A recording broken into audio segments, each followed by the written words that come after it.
Well, hello everyone. All right, well today we're going to talk about how to properly re-spool the line on one of these Ryobi trimmers. This is a Ryobi expanded.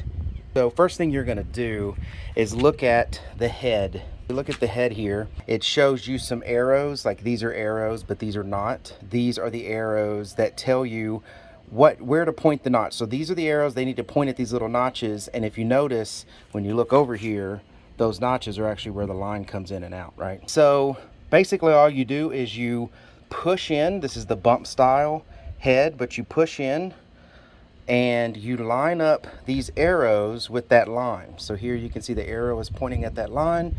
This arrow is pointing at this line. So they say in the instructions to cut yourself about 10 feet of line.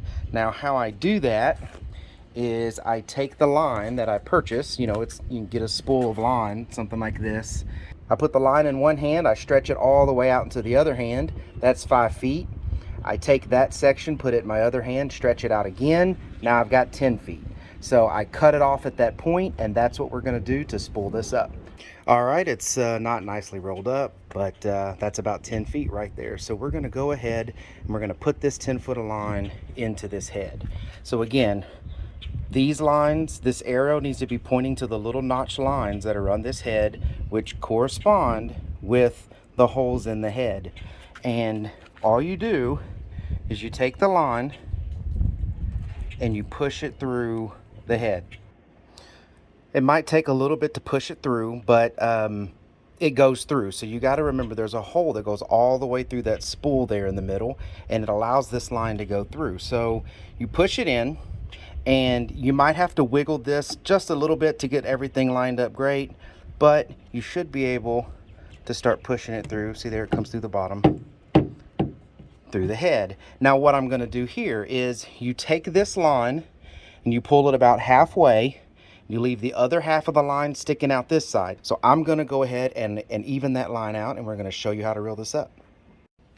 All right, so now that we've got the line pushed through and I've got it nice and evened out, if you go, what I mean by even it out is you go and you make sure these two lines are equal, and then you pull them tight, and then you make sure they pretty much equal the right amount. And if you see here, both of these are pulled tight, both of them are in. I can pull this side a little bit out to make it more even, but they're nice and even.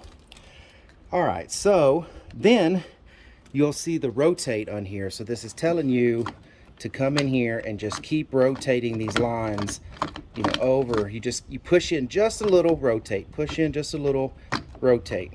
And you just keep doing this, keep doing it until you get all of this line wound up into the spool. Keep pushing, here you go. And that's it. Now this head would be ready to be put back onto your 40-volt trimmer or your gas trimmer or whatever this connects to, and be on your way.